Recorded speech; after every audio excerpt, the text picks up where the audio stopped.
हरे कृष्णा। तो देखिए आज मैं आप सभी के लिए फिर से लेकर आई हूँ अजय एकादशी व्रत कि इस बार जो अजय एकादशी हो रही है वो कब हो रही है, कौन सी डेट में हो रही है, उसकी सही तारीख क्या है और उसका शुभ मुहूर्त जान लें पहले ही, क्योंकि कन्फ्यूजन यही रहती है एकादशी जब आती हैं कि हम कब करें, क्योंकि अधिकतर एकादशियाँ 2 होती हैं। तो 2 एकादशियों में ज़्यादा ही कन्फ्यूजन बढ़ती जा रही है सभी के लिए कि हम एकादशी इस बार कब करें, जो कि हो रही है 29 अगस्त को और 30 अगस्त को। तो कुछ हो रही हैं 29 अगस्त को और कुछ करेंगे 30 अगस्त को। तो हमें कौन सी डेट सही रखनी है कि जिसमें हमारा विष्णु भगवान के लिए जो व्रत होता है, इतना बड़ा व्रत होता है, वो हमारा पूर्ण हो, और कौन सी डेट में और कौन से शुभ मुहूर्त में, तो जानेंगे इस वीडियो में। तो भाद्रपद माह की अजय एकादशी व्रत मोक्ष को प्रदान करने वाली है, साथ ही व्यक्ति इस लोक में समस्त सुखों को प्राप्त करता है। तो जाने इस एकादशी और ऐसी एकादशी अजय एकादशी की समस्त और सही तारीख और पूजा व्रत मुहूर्त तो जानते हैं। देखिए अजय एकादशी व्रत को लेकर शास्त्रों में कहा गया है कि जो मनुष्य इस उपवास को विधान पूर्वक और विधि विधान पूर्वक तथा रात्रि जागरण करते हैं उनके सभी पाप नष्ट हो जाते हैं और अंत में वे स्वर्ग को प्राप्त करते हैं। और इस एकादशी की कथा के श्रवण मात्र से ही अश्वमेध यज्ञ के फल की प्राप्ति हो जाती है। तो भाद्रपद माह की पहली एकादशी को अजय एकादशी कहते हैं। तो जानेंगे इस साल अजय एकादशी 29 या 30 अगस्त कब मनाई जाएगी और इसका शुभ मुहूर्त कब है। तो अजय एकादशी का 29 अगस्त को मनाएंगे या 30 अगस्त को। तो अजय एकादशी व्रत उदया तिथि से मान्य होता है, इसीलिए अजय एकादशी 29 अगस्त 2024 को मनाई जाएगी। और भाद्रपद कृष्ण एकादशी तिथि की शुरुआत होगी 29 अगस्त 2024 को प्रातः 1:19 पर और भाद्रपद कृष्ण एकादशी तिथि समाप्त होगी 30 अगस्त 2024 प्रातः 1:37 पर। तो अब जानेंगे इसका पूजा मुहूर्त क्या होगा। अजय एकादशी व्रत का पूजा का मुहूर्त कि हम पूजा किस समय से किस समय तक करें। तो देखिए ये शुरू होगा इसका शुभ मुहूर्त सुबह 6:06 से सुबह 10:53 तक। और व्रत का पारण समय क्या रहेगा, तो वो रहेगा सुबह 7:49 से सुबह 8:40 तक, यानी 30 तारीख को।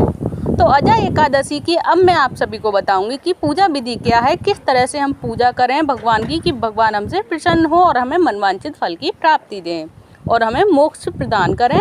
तो जानेंगे अब अजय एकादशी व्रत की पूजा विधि कि हम किस तरह से भगवान की पूजा विधि शुभ मुहूर्त में और शुभ समय पर और शुभ तरीके से कैसे करें।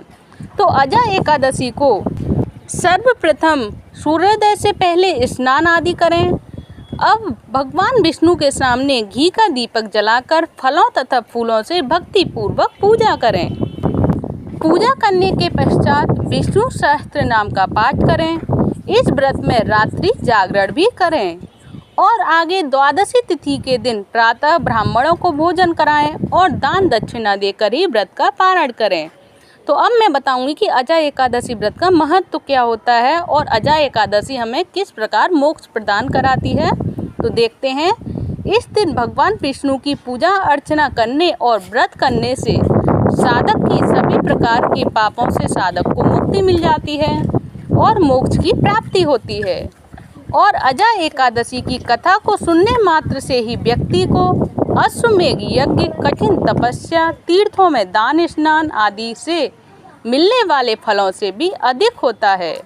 और साथ ही जो व्यक्ति इस लोक में सुख भोग कर अंत में विष्णु लोक को प्राप्त होता है। तो देखिए ये रही अजय एकादशी का व्रत का महत्व कि हमें अजय एकादशी का व्रत रखने से मोक्ष की प्राप्ति होती है। उसका और अन्य एकादशियों से क्या और अत्यधिक महत्व क्या है, तो ये सारी जानकारी मैंने आपको इस वीडियो में दी है। और मैं आप सभी को ये भी बता दूं कि सभी को इस अजय एकादशी वाले दिन जो मोक्ष प्रदान करती है उसके लिए, और वो मोक्ष प्रदान हमें पहले कौन कराता है, सबसे पहले ये सोचिए, ये मोक्ष की प्राप्ति हमें भगवान विष्णु कराते हैं।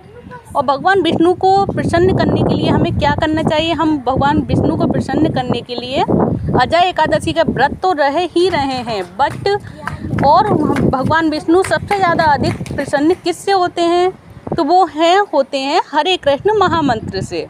और हरे कृष्ण महामंत्र कौन सा होता है, क्योंकि भगवान विष्णु को जो कि सबसे अधिक प्रसन्न है, तो मैं आप सभी को यही कहूँगी कि अगर हम भगवान विष्णु के लिए इतना बड़ा और इतना कठिन अगर व्रत रह सकते हैं, एकादशी व्रत, तो उनको प्रसन्न करने के लिए तो कुछ ना कुछ हमें करना चाहिए। तो वो हमें क्या करना चाहिए, तो वो है हरे कृष्ण महामंत्र की माला। जो माला होती है उसमें 108 मोती होते हैं, उसे एक माला बोलते हैं। तो जो कुछ मालाएं करते हैं वो एक माला एक्स्ट्रा करें हरे कृष्ण महामंत्र की। जो भी जितनी भी माला करते हैं उसके साथ एक माला एक्स्ट्रा करें एकादशी वाले दिन। लेकिन अगर जो बिल्कुल भी माला नहीं करते हैं हरे कृष्ण महामंत्र की, तो मैं उनके लिए कहूँगी कि वो एक माला तो हरे कृष्ण महामंत्र की अवश्य करें भगवान विष्णु को प्रसन्न करने के लिए। क्योंकि अगर हम इतना बड़ा महत्व का व्रत अगर हम रह सकते हैं, तो एक माला तो हम ज़रूर कर सकते हैं भगवान विष्णु के लिए, भगवान विष्णु के नाम की, जो कि एक माला में होते हैं 108 मोती। और आप कहोगे कि अगर हरे कृष्ण महामंत्र आपको नहीं पता है, तो हरे कृष्ण महामंत्र होता क्या है और होता कौन सा है, तो मैं आप सभी को क्लियर कर देती हूँ और बताती हूँ कि हरे कृष्ण महामंत्र होता कौन सा है। तो वो है, मेरे साथ रिपीट करें बार बार, हरे कृष्ण कृष्ण कृष्ण हरे हरे, हरे राम राम राम हरे हरे। तो ये है हरे कृष्ण महामंत्र, जिसका हमें 108 बार उच्चारण करना है। और आप सभी को ये सारी जानकारी अगर अच्छी लगी हो तो प्लीज़ वीडियो को लाइक ज़रूर कर दें। और अगर ऐसी ही न्यू अपडेट आप सभी को पता करनी है कि व्रत त्यौहार जो भी आने वाले होते हैं, मैं सभी आप सभी के लिए अपडेट करती हूँ, तो प्लीज़ वीडियो को ज़्यादा से ज़्यादा लाइक किया करें। धन्यवाद। हरे कृष्णा, हरि बोल।